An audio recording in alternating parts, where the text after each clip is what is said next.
Hi my dear students, मैं आपका Ravi sir और हम आपका अपने इस Ravi institute chemistry and biology channel पर स्वागत किया करते हैं। तो देखो बच्चों, कल हमने आपको एक बहुत ही अच्छा टॉपिक पढ़ाया था जिसका नाम था श्वसन के प्रकार। श्वसन कितने प्रकार का हुआ करता है मैंने आपको बताया था कि ऑक्सीजन की उपस्थिति और अनुपस्थिति के आधार पर श्वसन दो प्रकार का होता है, एक ऑक्सी श्वसन और दूसरा हमने क्या बताया था, अनॉक्सी श्वसन। वो बहुत ही इंपॉर्टेंट लेक्चर है, उसे आप जरूर देखें और एक बढ़िया से उसकी नोट्स बनाएं। आज हम देखिए उसी के आगे एक डिफरेंस आज आपको और बता रहे हैं, ध्यान दीजिए। जैसे एक डिफरेंस आपसे और पूछा जाता है, श्वसन एवं दहन में अंतर। ये बच्चे इसको भी समझ कम पाया किया करते हैं, लेकिन इसको आज हम बेसिक के तौर पे क्या करेंगे आपको बताएंगे। तो एकदम बेसिक, इसको हम लोग इंग्लिश में कहा किया करते हैं रिस्पायरेशन और इसको हम लोग कहा करते हैं कंबसन, दहन। देहाती भाषा में अगर किसको कहा जाए तो अदहन, चावल पकाया जाता है ना, आप लोग जानते होंगे। तो वैसे ही ये पूरी प्रोसेस है, लेकिन दोनों में बहुत अंतर है और कुछ सिमिलरिटीज भी हैं। जैसे आप लकड़ी है उसको आप जला देते हो तो जलाने के बाद वहां से भी ऊर्जा प्राप्त हुआ करती है आपको। तो वो जो लकड़ी जल रही है, कोयला जल रहा है, पेट्रोल है, ये मिट्टी का तेल है, ये सब जब जलते हैं तो ये तो आम भाषा में क्या कहलाया किया करता है, दहन। लेकिन यहाँ पे भी क्या हुआ करता है, श्वसन में भी क्या हुआ करता है, यहाँ पे जो ग्लूकोज या कार्बनिक भोज्य पदार्थ हुआ करता है उसका क्या होता है, ऑक्सीकरण होता है। और उसके ऑक्सीकरण के बाद भी क्या हुआ करती है, कार्बन डाइऑक्साइड बनती है, जल बनता है और क्या प्राप्त होती है, ऊर्जा प्राप्त हुआ करती है। तो इस तरीके से ये इसका क्या हुआ करता है, एक बेसिक कॉन्सेप्ट हुआ करता है, ये जान लीजिएगा, जिसको आप समझ सकते हो। लेकिन हम दोनों में आपको क्या करने जा रहे हैं, डिफरेंस के तौर पे बताने जा रहे हैं। तो बहुत इंपॉर्टेंट सेशन है, इसे आप बहुत अच्छी तरीके से भैया देखने का प्रयास कीजिएगा, हो सके तो आप लोग बढ़िया तरीके से इसे समझें। एक तरफ हम लोग यहाँ पे हेडिंग लगाया किया करते हैं श्वसन, रिस्पायरेशन, और दूसरी तरफ आपको हम बता रहे हैं क्या, दहन। दो प्रोसेस है, जान लीजिएगा।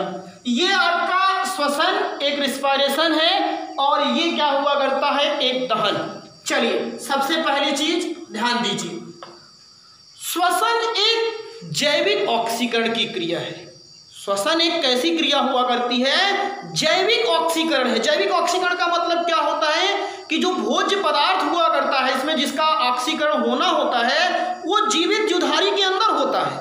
आप ऑक्सीजन अंदर कर रहे हो तो वहां शरीर के अंदर उसका मतलब जो जुधारियों में होने वाली ऑक्सीकरण की क्रिया होती है उसको जैविक ऑक्सीकरण कहते हैं। लेकिन जो दहन है ना, ये एक प्रकार की ऑक्सीकरण की क्रिया है, एक रासायनिक क्रिया है, केवल बस ये जान लीजिए, एक रासायनिक ऑक्सीकरण हुआ करता है। लेकिन जो श्वसन हुआ करता है एक जैविक ऑक्सीकरण होता है, मतलब जो जीवधारियों में होने वाला ऑक्सीकरण होता है उसको जैविक ऑक्सीकरण कहते हैं। और जो विभिन्न प्रकार की रासायनिक विधियों द्वारा ऑक्सीकरण हो जा रहा है तो उसको हम लोग क्या कह सकते हैं, रासायनिक, एकदम सीधा सीधा उसको भौतिक प्रक्रिया कह सकते हो।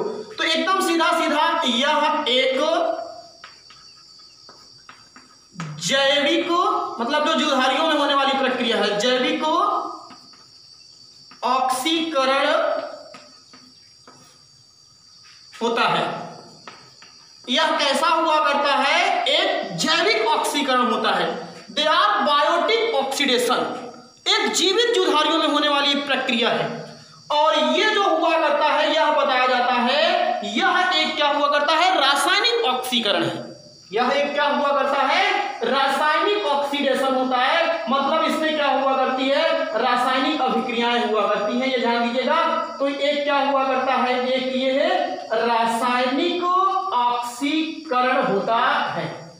तो इस तरीके से आपका पहला डिफरेंस दोनों में मैंने क्या किया, बता दिया। ये एक प्रकार की कौन सी प्रक्रिया है, एक जैविक ऑक्सीकरण की प्रक्रिया है। और ये कैसी प्रक्रिया हुआ करती है, एक रासायनिक ऑक्सीडेशन होता है, एक केमिकल ऑक्सीडाइजेशन हुआ करता है, ये ध्यान दीजिए। दूसरा अंतर जो ध्यान दीजिए, यह एक जैविक प्रक्रिया है। ये मतलब सीधी सी बात है, ये कैसी प्रक्रिया है, एक जैविक प्रक्रिया है और जो जीवधारियों में घटित होती है। क्या हुआ करती है, एक जैविक प्रक्रिया है, एक जैविक प्रोसेस है। अभी आप कह लीजिए मनुष्य में तो आपको श्वसन होता है, पेड़ पौधों में श्वसन होता है, तो जितने भी जीवधारी होते हैं उनमें ये होने वाली प्रक्रिया है, इसीलिए इसको हम लोग कहते हैं एक जैविक प्रक्रिया है। और इसमें अगर आप कहोगे तो यह एक क्या हुआ करता है, रासायनिक प्रक्रिया है। यह एक क्या हुआ करती है, रासायनिक प्रक्रिया है। दे आर केमिकल प्रोसेस, ये जान लीजिएगा।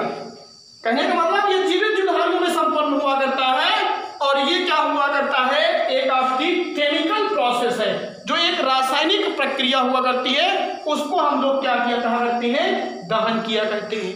एकदम जब तक अंतर आपको विधिवत समझ में आ नहीं जाएगा तब तक जान लीजिएगा हम छोड़ेंगे नहीं, एकदम विधिवत समझने का प्रयास कीजिए।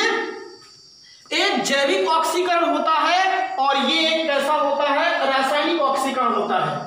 यह एक जैविक प्रक्रिया है, दे आर बायोटिक प्रोसेस, और ये कैसी हुआ करती है, एक रासायनिक प्रक्रिया होती है।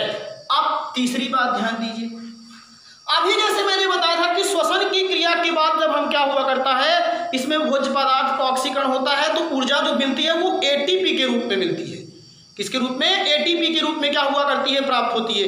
लेकिन यहाँ पे जो ऊर्जा हुआ करती है वो किसके रूप में प्राप्त होती है, रासायनिक ऊर्जा के रूप में या प्रकाशिक ऊर्जा के रूप में। जैसे आप लकड़ी जला देते हो तो देखते हो ना, लाइट उत्पन्न हो जाती है, तो प्रकाशिक ऊर्जा है। और पेट्रोल इंजन आपके ये सब है, जब जलाए जाते हैं तो उससे केमिकल एनर्जी प्राप्त होती है, और केमिकल ताप ऊर्जा भी, केमिकल एनर्जी के कारण क्या होता है, आपका जो इंजन होता है वो गर्म होता है। तो यहाँ पे प्रकाशीय ऊर्जा, तापीय ऊर्जा या कह सकते हो उसमें ऊर्जा प्राप्त होती है। लेकिन यहाँ पे जो ऊर्जा हुआ करती है वो किसके रूप में, एटीपी या एडीपी के रूप में क्या होती है, प्राप्त होती है। ये दोनों में बेसिक डिफरेंस मैं आपको क्या कर रहा हूं, बता दे रहा हूं, ध्यान दीजिएगा। इसमें ऊर्जा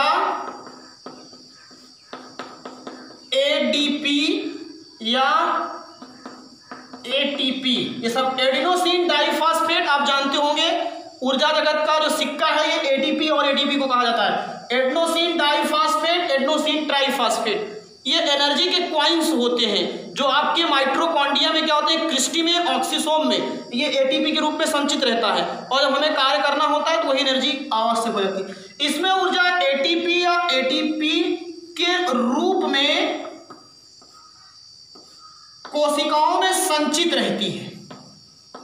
कोशिकाओं में मतलब सीधा सीधा माइटोकॉन्ड्रिया, कोशिकाओं में क्या रहा किया करती है, संचित रहती है। ये हो गया। अब तीसरा का डिफरेंस बात किया करोगे तो इसमें जो ऊर्जा प्राप्त होती है, इसमें ऊर्जा ध्यान दीजिएगा, प्रकाशीय ऊर्जा, आप जलाओगे लकड़ी को तो प्रकाश उत्पन्न होता है, एवं रासायनिक ऊर्जा, केमिकल एनर्जी, पेट्रोल डीजल ये सब क्या है, रासायनिक पदार्थ, रासायनिक ऊर्जा के रूप में प्राप्त होती है। तो ये तीसरा बेसिक डिफरेंस हो गया, जान लीजिए। इसमें जो ऊर्जा हुआ करती है वो एडिनोसिन ट्राइफॉस्फेट या एटीपी के रूप में प्राप्त होती है, और इसमें जो ऊर्जा हुआ करती है वो आपकी प्रकाशीय ऊर्जा एवं आपकी इसमें रासायनिक ऊर्जा के रूप में क्या हुआ करती है, प्राप्त होती है। चौथा डिफरेंस देखिए। अब अगर हम चौथे डिफरेंस की बात करें तो ध्यान दीजिएगा, चौथे डिफरेंस में यह बताया जाता है कि यह प्रक्रिया बहुत ही एक नॉर्मल टेम्परेचर पे होती है। आप देखते हो कि अगर आपको जलाना होता है, भोजन को ऑक्सीकरण हो रहा है, तो शरीर का टेम्परेचर कितना होता है, नॉर्मल टेम्परेचर, कम ताप जो होता है 25 से 30 डिग्री सी। तो ये प्रक्रिया न्यून ताप पर क्या होती है, संपन्न हो सकती है, और ये प्रक्रिया अधिक ताप पर घटित होती है। जब तक टेम्परेचर हाई नहीं होगा तब तक ये प्रोसेस क्या होता है, संपन्न नहीं होता है। तो ये अगला क्या हुआ करता है, इसमें बेसिक डिफरेंस है, जान लीजिएगा। यह क्रिया सामान्य ताप, नॉर्मल टेम्परेचर 25 डिग्री सी से ले लीजिए, उसे नॉर्मल टेम्परेचर 25 डिग्री सी को ही माना जाता है। जो नॉर्मल टेम्परेचर है उसको कितना माना जाता है, 25 डिग्री सी, लेकिन हम बता रहे हैं 25 डिग्री सी से 45 डिग्री सी। 25 डिग्री सी को सामान्य ताप बताया जाता है, और मनुष्य के शरीर का टेम्परेचर 37.6 डिग्री सी होता है। तो इसीलिए कहा जाता है कि जो यह प्रक्रिया हुआ करती है नॉर्मल टेम्परेचर 25 डिग्री सी से लेकर के 45 डिग्री सी पर क्या होती है, ये संपन्न होती है। ये आप जान लीजिएगा। ये अगला इसका बेसिक डिफरेंस है, इसको आप जानने का प्रयास करें। यह प्रक्रिया एक नॉर्मल टेम्परेचर जैसे सामान्यतः 25 डिग्री सी से 45 डिग्री सी पर क्या होती है, संपन्न होती है। और अगली चीज बताया जाता है कि यह प्रक्रिया जो हुआ करती है, ये ध्यान दीजिएगा, यह प्रक्रिया क्या होती है, उच्च ताप पर संपन्न होती है। इसमें अधिक ताप पर क्या हुआ करता है, ये प्रोसेस होता है। उच्च ताप पर क्या होती है, उत्पन्न नहीं भैया, संपन्न होती है। ये इसका क्या है, अगला डिफरेंस है। ये प्रक्रिया जो होती है नॉर्मल जो टेम्परेचर होता है उस पे होती है, और ये प्रक्रिया जो हुआ करती है जो हायर टेम्परेचर हुआ करता है उस पर ये क्या हुआ करती है, कंप्लीट होती है, प्रोसीड होती है। और पांचवा जो डिफरेंस बता रहे हैं वो ध्यान दीजिएगा कि श्वसन जो होता है जब शरीर की कोशिकाओं में होता है तो इसमें विभिन्न प्रकार के एंजाइम लगते हैं। अभी आप जब पूरा कोशिकीय श्वसन आपको बताएंगे, आगे थोड़ा सा आपको डिटेल बताएंगे भी। जैसे एक होता है कोशिकीय श्वसन में ग्लाइकोलिसिस, ग्लूकोज से पायरुविक अम्ल के निर्माण की प्रक्रिया को ग्लाइकोलिसिस कहते हैं। तो ग्लाइकोलिसिस बहुत बड़ा एक स्टेप है, इंटरमीडिएट वगैरह में इसको बहुत डिटेल में पढ़ाया जाता है, ये जान लीजिएगा। यहाँ तो आपको थोड़ा सा उसका एक संक्षिप्त रूप बताना पड़ता है। और ग्लाइकोलिसिस होता है, क्रेब्स चक्र होता है, 10-10, 15-15 स्टेप के हैं, सब जान लीजिए कि लॉन्ग क्वेश्चन वहाँ पे आता है। तो उस जब प्रक्रिया हुआ करती है, इसको सीधा साधा समझ लीजिए कि जब ये प्रक्रिया 25 डिग्री सी पर होनी है तो बहुत सीधी सी बात है कि जो प्रक्रिया इतनी हाई चीज पे होनी चाहिए थी, दूध से दही बन जाता था आपके पेट में, वैसे ही दूध से दही बन जाता है। तो इस प्रक्रिया को एक्टिवेट करने के लिए क्या होता है, विभिन्न प्रकार के एंजाइम की आवश्यकता होती है। तो श्वसन की क्रिया में क्या हुआ करता है, एंजाइम क्या होते हैं, आवश्यक होते हैं। ये क्रिया में एंजाइम की आवश्यकता होती है, लेकिन इसमें कौन सा लकड़ी में जलाने में एंजाइम की आवश्यकता होगी, तो इसमें किसी भी प्रकार की एंजाइम की आवश्यकता नहीं होती है। तो यहां पे बता रहे हैं इस प्रक्रिया में क्या हुआ करता है, आपका एंजाइम्स की आवश्यकता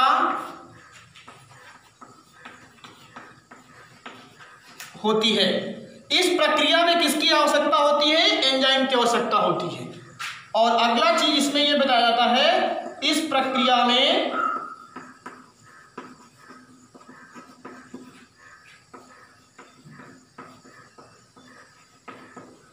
एंजाइम्स की आवश्यकता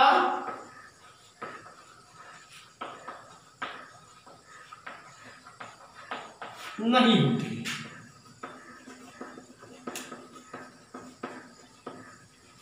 इसमें जैसे लिख लो, श्वसन तो सब लोग जानते हो, लकड़ी का जलना, कागज का जलना, ये सब इसके अंतर्गत है। तो एकदम बेसिक डिफरेंस बता दिया।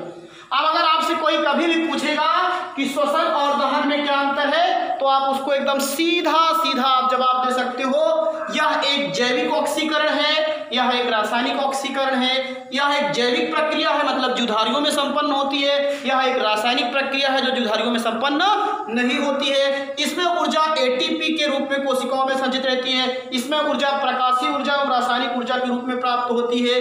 यह क्रिया सामान्य ताप 25 डिग्री सी से 45 डिग्री सी पर क्या होती है, संपन्न होती है, जबकि यह क्रिया अधिक ताप पर क्या होती है, संपन्न होती है। और इस प्रक्रिया में क्या होता है, एंजाइम की आवश्यकता होती है, और इस प्रक्रिया में एंजाइम की आवश्यकता नहीं होती है, जैसे लकड़ी का जलना। श्वसन तो सब लोग जानते रहते हो। तो ये बहुत बढ़िया सा आपके लिए हमने क्या किया, एक अच्छा सा, एक प्यारा सा इंपॉर्टेंट टॉपिक हमने क्या किया, यहाँ पे आपके साथ इसको शेयर किया। इसको बहुत अच्छी तरीके से जो डिफरेंस है ना, ये डिफरेंस जान लीजिए। आपको दो चीजों को एक साथ बताने का क्या किया करते हैं, प्रयास किया करते हैं, इसीलिए हम आपको बता रहे हैं। और अब हम आपको क्या करने जा रहे हैं भैया, 2 क्वेश्चन होमवर्क देने जा रहे हैं, और वो होमवर्क आप लोग उसको लिखेंगे, और लिख करके व्हाट्सएप नंबर हमारा आप लोग जानते ही हो, उस पे आप लोग को व्हाट्सएप नंबर क्या बताया, पहले क्वेश्चन देखिए। पहला क्वेश्चन है, लार की या ऐसे लिखो, भोजन के पाचन में, पहला क्वेश्चन है ये, भोजन के पाचन में लार की भूमिका बताइए। ये पहला क्वेश्चन है। ये क्वेश्चन आपको 2 नंबर को देखने को मिलता है। दूसरा क्वेश्चन है राजू, दूसरा क्वेश्चन, यकृत का प्रमुख कार्य बताइए।